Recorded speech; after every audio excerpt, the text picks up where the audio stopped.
Stop. Whatever you were doing when this video appeared in front of you, stop. Because this wasn't a recommendation from an algorithm. This was the universe interrupting your day to deliver something you've needed for a very long time. And if you leave right now without hearing it, you may spend the rest of your life wondering what it said. Before I say another word, I need you to do something that might feel unusual, but is more important than you know. Place both of your hands on your chest right now. Feel the warmth there. Feel your heartbeat. And for just 1 moment, 3 seconds, that's all. Close your eyes and ask yourself this. Have I been carrying something heavy lately? Something I haven't been able to put into words, something that feels like waiting, like hoping, like almost giving up on something I still desperately want to believe in. If you felt that, if any part of you just exhaled a breath you didn't realize you were holding, write in the comments right now, I'm receiving this. 2 words, that's all. Because that declaration is the door. And this video is the key. Write it now before we go any further. Because what I'm about to share with you isn't a teaching. It isn't a list. It isn't information designed to fill your head with more things to remember and more things to do. What I'm about to share is a transmission, a direct message from the universe to your soul, delivered through this screen on this exact day, at this exact time, in this exact chapter of your life that you thought was just another ordinary day. There is no such thing as an ordinary day. There never has been. You just didn't always have the eyes to see it. This day was written for you long before you arrived in this body. Not written with fear, not written with punishment, not written as a test you have to pass to earn something you never should have had to earn in the first place. Written with love, with precision, with a kind of absolute, unhurried certainty that only comes from an intelligence so vast and so gentle that it has never once in all of human history missed its mark. Today is the day this video was always going to find you. Not tomorrow, not last week, not on a better day when you feel more prepared, more healed, more deserving. Today, exactly as you are right now with everything you've been through, with everything you're still carrying, with every scar and every hope and every quietly broken piece of yourself that you've been trying so hard to hold together.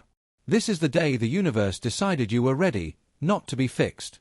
You were never broken, ready to remember, ready to hear something your soul has been trying to tell you in every moment of silence you've allowed yourself in the last weeks, months, maybe years. Are you listening now?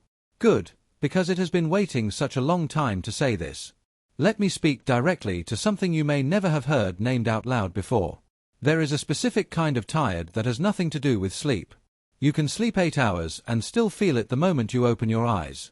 It's not physical exhaustion. It's not even emotional exhaustion exactly.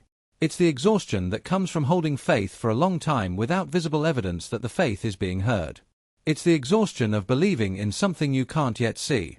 Of waking up and choosing hope again when hope has been disappointed before. Of continuing to give love when love hasn't always returned to you in the form you needed. Of continuing to trust the process when the process has felt at times like it has forgotten you entirely. If you know that exhaustion, and something tells me you do because you're here because something drew you to a video about miracles and faith on a day when perhaps you needed exactly those words, then I want you to know something.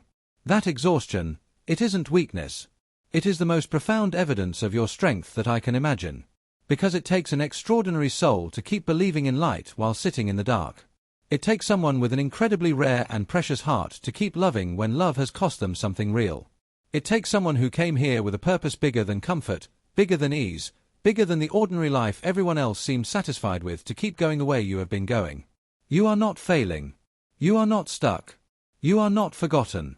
You are in the final stretch before everything changes. And today of all possible days you were guided here to be reminded of that. Dolores Cannon spent 45 years conducting thousands of sessions with thousands of souls at the deepest level of human consciousness. And she encountered again and again a pattern that eventually stopped surprising her but never stopped moving her. She found that the souls who carried the most faith, not the easiest faith, not the inherited, unquestioned faith of someone who had never suffered, but the hard-won tested, rebuilt from ashes faith of someone who had lost everything and chosen to believe again anyway. Those souls were always without exception the ones who had come here with the most important missions. She said, the ones who hurt the most are the ones who care the most, and the ones who care the most are the ones who came here to change the most. The depth of your longing is not a sign that something went wrong with your life. It is a map of how much love you came here carrying. It is the precise measure of the difference you were born to make. The bigger the assignment, the larger the heart required to hold it. And the larger the heart, the more it can feel, joy and pain alike, with an intensity that ordinary hearts simply cannot access. Your sensitivity is not a flaw. Your depth is not a problem. Your inability to accept a life that feels hollow and performative and fundamentally untrue is not a malfunction. It is your soul refusing to settle for less than what it came here to experience. And that refusal, as uncomfortable as it has been, is the most loyal thing your soul has ever done for you. Now, let me tell you what a miracle actually is. Because the world has taught you to expect miracles to look dramatic. Parting seas, blinding lights, voices from the sky. And because your miracles haven't looked like that, you may have concluded that they haven't been coming at all. But Dolores Cannon's research and thousands of years of mystical teaching before her reveals something completely different about the nature of how miracles move. They move like water, quietly, finding the path of least resistance, carving canyons over time that no single raindrop could create alone. They work in the invisible space between your prayers and their answers. In the seemingly random conversation that plants a seed. In the book that falls off the shelf. In the unexpected phone call from someone you hadn't thought of in years who says exactly what you needed to hear. In the door that closes so forcefully, you finally stop trying to hold it open, freeing your hands for the door that was always meant for you. Miracles Dolores found consistently across thousands of sessions are not interventions from outside reality. They are reality operating at a level of precision and love that the analytical mind cannot track. They are the universe functioning exactly as it was designed to function. Arranging, aligning, orchestrating the conditions that will carry you toward what you chose before you arrived. She said, "Nothing in this universe is random. Not one single thing. What appears as coincidence from the human perspective is at the soul level a perfectly executed plan. Which means, and feel this completely, every miracle you've been waiting for is not absent. It is already in motion, already being arranged, already in the final stages of arriving. The only thing that changes is not whether it is coming. The only thing that changes is whether you are still standing at the door when it gets there. There is a moment, and perhaps you have lived this moment or are living it right now, when faith stops being a belief you hold and becomes something you simply are. It happens after the hoping and the doubting and the praying and the wondering and the almost giving up. After you've tried to manufacture certainty with positive thinking and vision boards and affirmations and then collapsed in tears because none of it felt real enough.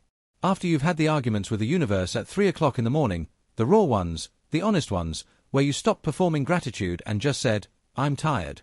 I need you to show me something. I need to feel that you're real." And then, not always with fireworks, not always with revelation, sometimes in the most quiet and unremarkable of moments, something shifts. Something inside you simply lets go. Not of the dream, not of the longing, but of the desperate grip around it, the white-knuckled clinging to an outcome. The exhausting attempt to force reality to cooperate. And in that letting go, in that profound and terrifying and ultimately beautiful act of surrender, something opens that you couldn't have opened by force. Something moves that all your effort couldn't move. Dolores called it the moment the subconscious takes over. The moment the small self gets out of the way long enough for the higher self to do what it has been trying to do all along. She said, "The hardest thing for humans to understand is that releasing control is not giving up. It is giving permission. You are giving the universe permission to deliver what you asked for in the way it knows best, which is almost never the way you planned." I want to talk to you about gratitude in a way that nobody talks about it, because the world has turned gratitude into a performance. A morning practice where you list 5 things before you're even fully awake. A social media post, a productivity hack, a thing you do so that the universe will reward you with more things. And that is not what gratitude is. That has never been what gratitude is. Real gratitude. The kind that moves mountains. The kind that has been at the center of every mystical tradition that has ever existed on this earth. The kind Dolores Cannon found at the core of the most profound healing she ever witnessed. Is not a thought. It is not a list. It is not a transaction. It is a state of being so complete that there is no space left in it for lack. It is the recognition felt in the body, not just understood in the mind, that everything you have ever needed has been provided. That even the painful things, the devastating things, the things that look like abandonment or cruelty or randomness, even those were acts of love from a universe that was shaping you, not punishing you. Dolores described sessions where clients under deep hypnosis, accessing their highest consciousness, were asked about the most terrible things that had happened in their lives, the hardest losses, the most inexplicable suffering. And from that level of consciousness, from the level of the soul, the response again and again was gratitude. Not despite the pain, for what it had built, for the capacity it had created, for the depth it had opened in a heart that needed to be cracked open in exactly that specific way to become what it needed to become. From the soul's perspective, Dolores found nothing is wasted. Not one moment of struggle, not one tear, not one night of unanswered prayers. All of it is material. All of it is the raw substance from which the life you actually came here to live is being constructed brick by brick in the invisible spaces you cannot yet see. Now, let me say something to the part of you that has been wondering in the quiet hours when the world is asleep and you are most honest with yourself whether you are truly fundamentally unconditionally loved, not liked, not useful, not appreciated when you perform correctly, loved in your totality, including the parts you hide, including the fears you've never named out loud, including the choices you regret, and the times you were less than you wanted to be, and the entire messy, complicated, luminous reality of who you actually are. When no one is watching, you are. Dolores Cannon encountered this truth so many times in so many forms through so many thousands of sessions that she stopped being surprised by it. Every soul she ever accessed at its deepest level, every single one knew itself to be loved. Not earned, not conditional, not available only to those who had gotten everything right. Simply, completely, overwhelmingly loved by a universe that created it and had never, not for a single moment, looked away. She said, "The subconscious never once told me that a soul was unloved. Not once in thousands of sessions. Love is not something the universe does. Love is what the universe is. And if the universe is love, if love is not a feeling that comes and goes, but the actual substance of everything that exists, then you are not surrounded by love. You are not receiving love from outside yourself. You are made of it. You are a specific, irreplaceable expression of it, wearing a human body for a short while, temporarily forgetting your own nature in order to have the extraordinary experience of finding your way back to it. This is what all the great spiritual teachers from the ancient mystics to Dolores Cannon in her Arkansas recording studio were always trying to tell you. You don't need to find love. You need to remember that you are it. There is something you have almost believed. Many times in moments of great beauty or unexpected peace or profound connection, you have almost believed it completely almost. And then the world rushed back in with its noise and its demands and its very convincing argument that reality is only what you can measure, only what you can prove, only what everyone else agrees exists. And the almost belief receded, and you went back to functioning, and you filed that glimpse of something larger away in a private place that you visit less often than you should. I want to tell you what that almost belief is in case you've never had anyone say it plainly. You almost believe that your life has a meaning that transcends your circumstances. That the longing in you for something more, something real, something true, is not delusion, but compass. That you are here for a reason that your mind hasn't been able to fully articulate, but your heart has always known. That the love you feel for people, for beauty, for small moments of grace, is not incidental to your existence, but the actual point of it. That you are beneath everything deeply and permanently safe. That the universe has not forgotten you and is not capable of forgetting you and has in fact been working on your behalf in ways you cannot yet see but have sometimes in your best moments been able to feel. All of that is true. Every single word of it not almost true. Not poetically true. True the way the ground is true beneath your feet. True the way your heartbeat is true. True in the most foundational and unshakable and permanent sense that truth can be. You have been almost believing something completely real. And today, this exact moment that was always going to be this moment for you. Today is the day you are allowed to believe it completely. Dolores Cannon described a session she never forgot. A woman came to her who had survived something that should have destroyed her. A loss so profound, so total that the people around her marveled not that she was struggling, but that she was still breathing, still getting up, still somehow intact. She came to Dolores not looking for healing. She said she was beyond healing. She came because she wanted to understand at the deepest level she could access. Why? Why it happened? Why she had been allowed to love something so completely only to lose it? What kind of universe allowed that kind of pain? And Dolores put her under. And the subconscious spoke, and it said something that has stayed with me since I first encountered this account. It said, she did not lose what she loved. She thinks she did because she is looking in the wrong direction. Everything she has ever loved is still with her.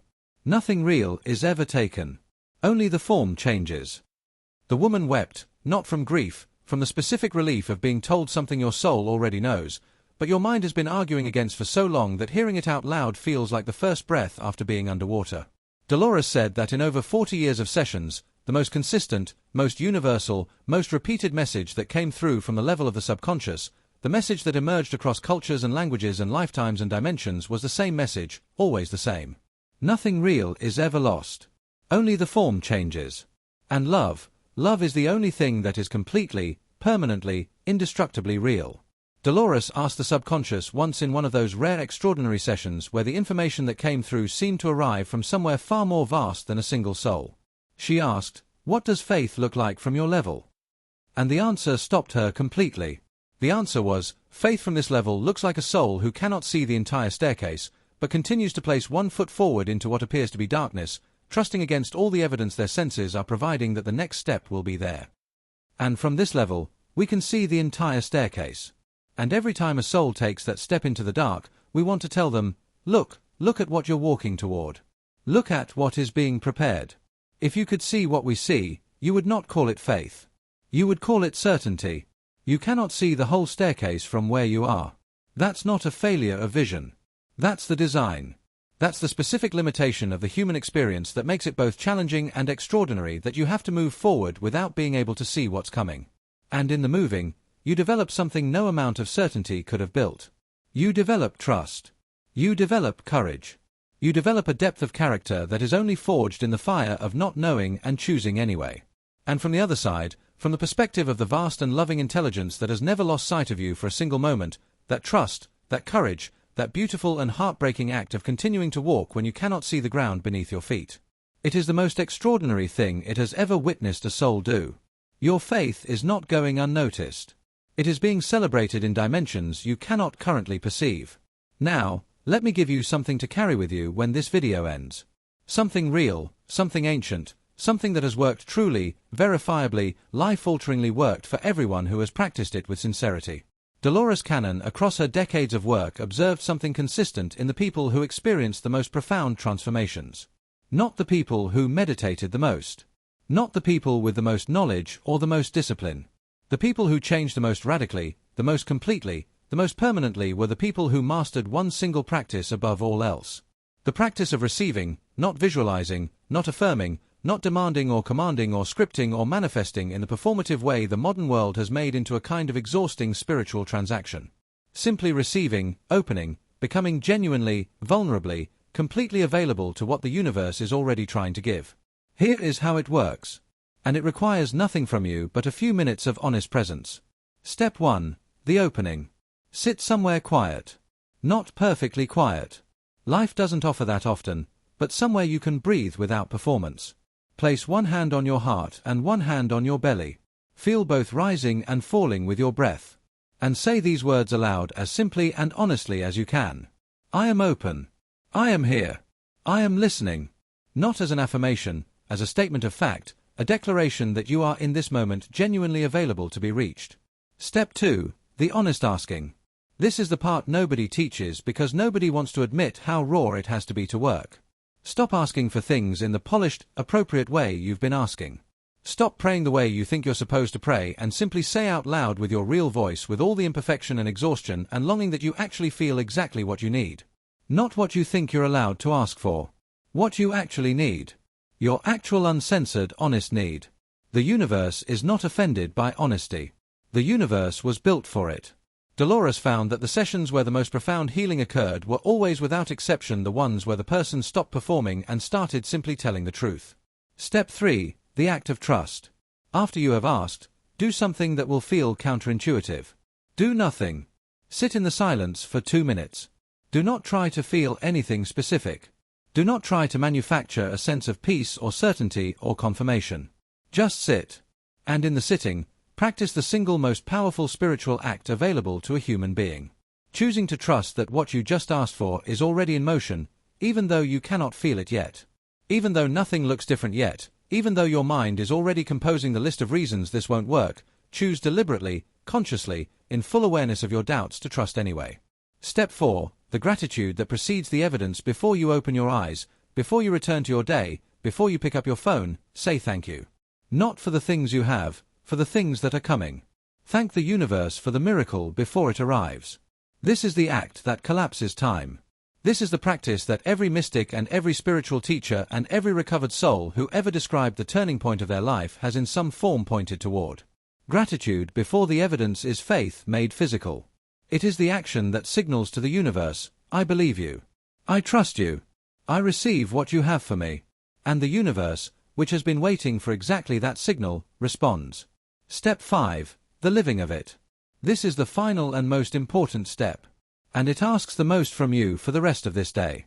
This specific day that was always going to be the day this video found you.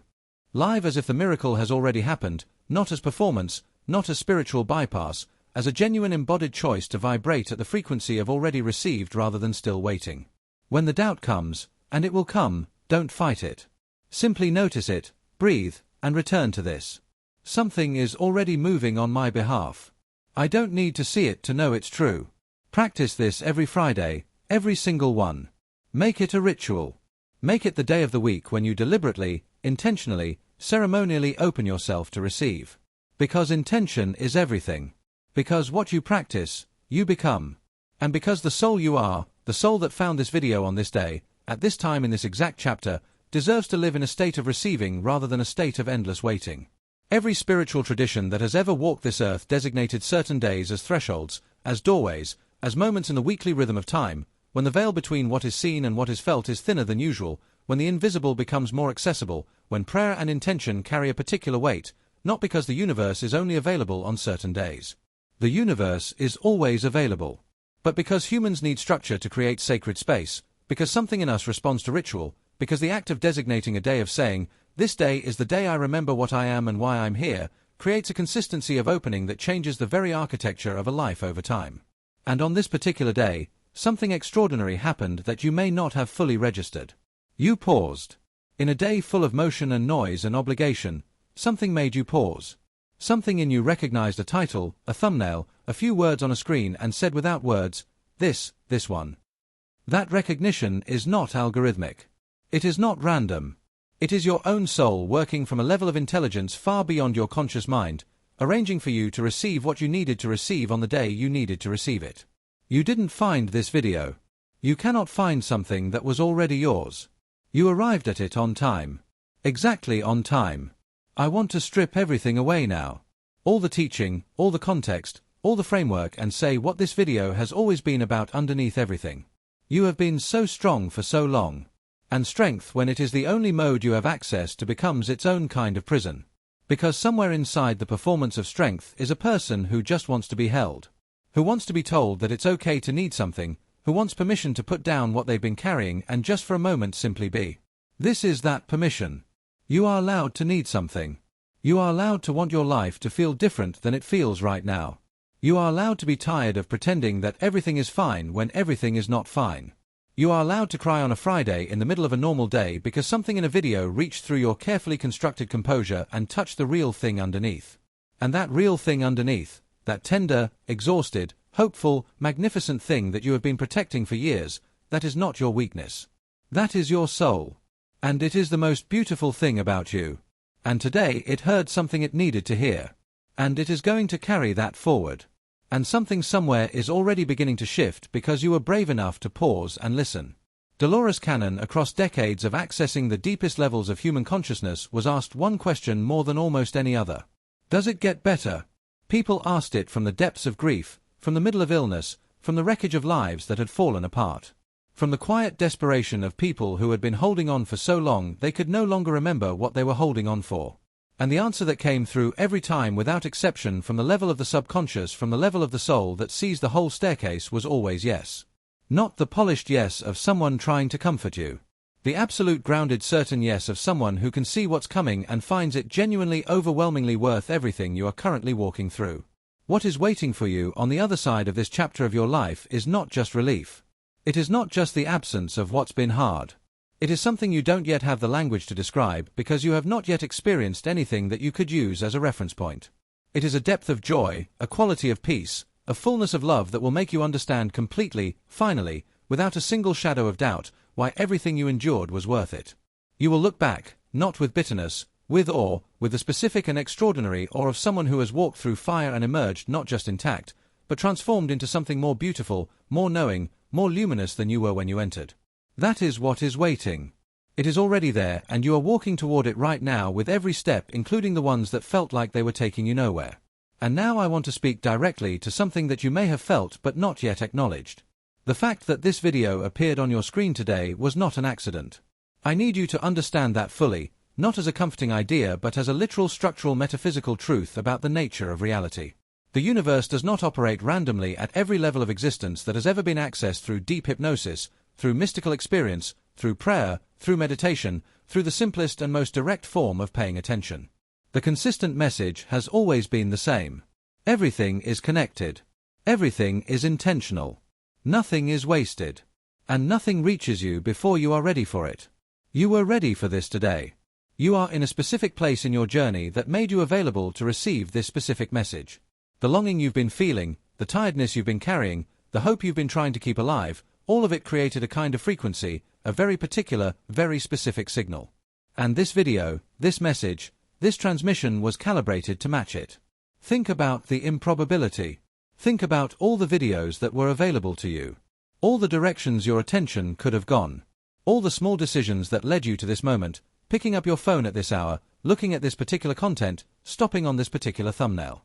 The universe worked through hundreds of micro moments to arrange for these words to reach you at exactly the time you needed them. That is not coincidence. That is love expressed as precision. That is the universe being as it has always been, completely, devotedly, relentlessly on your side. Dolores Cannon spent her life as a translator between the world you can see and the world your soul knows exists, between the questions you carry and the answers that have always been there waiting for you to be quiet enough to hear them. And the final gift she left, the one she kept returning to in her last years, in her final transmissions, in every interview and every session and every moment someone asked her to distill 45 years of recovered wisdom into something they could hold, was not complicated. It was love, just love. The understanding that love is not what happens between people. It is what everything is made of. That fear is not the opposite of love, but the forgetting of it. That every dark night of the soul is simply the experience of temporarily forgetting what you are, and every moment of light is the experience of remembering. And she kept saying until her last breath was drawn, that the remembering was always available, always, in any moment, in any circumstance, in the middle of the hardest days and the most confusing seasons and the longest stretches of not knowing. The remembering is available because it isn't something you have to find. It's something you already are. Today, this exact arrangement of hours and light and the particular texture of your life right now, today is a remembering day. The universe decided that weeks ago, maybe years ago, when it began arranging the conditions that would bring you here, you are loved. You are guided. You are never, not for one single moment, alone. And whatever you have been waiting for, whatever you have been quietly, bravely, sometimes desperately holding faith for, it is coming. It is already on its way. It is closer than your fear wants you to believe. Write in the comments, I believe it's coming. Not because it will help the algorithm. Because saying it out loud makes it more real. Because your voice is a creative instrument. Because every time you declare something true before you can see the evidence, you call the evidence toward you. This video was supposed to appear to you today. That's not a marketing line. It is the literal truth about the nature of synchronicity and the way the universe delivers its messages. You weren't scrolling aimlessly. You were being guided. Your hand moved toward the right thing because something in you, something older and wiser and more knowing than the person you present to the world, recognized it before your mind had time to catch up. Trust that recognition. It has never been wrong. Even when it led you somewhere that was hard, it has never been wrong. Because the soul does not make mistakes. It does not navigate by accident. It does not pause on things that have nothing to offer it. Something in this video has something for you. You may already know what it is. Or it may bloom over the next hours and days as something softens in you that has been held tight for a long time. Either way, you came here, you listened, you received, and something in the invisible and magnificent and perfectly loving architecture of the universe just moved. Go gently with yourself today. Be kind to yourself the way you would be kind to someone you love completely. Remember what you are. Remember why you came. Remember that the love that is the substance of everything, that love has your name written in it permanently from the very beginning. Happy Friday, beautiful soul. This day was always yours. And so it turns out is everything you've been waiting for. For the soul that almost scrolled past this. I'm glad you didn't.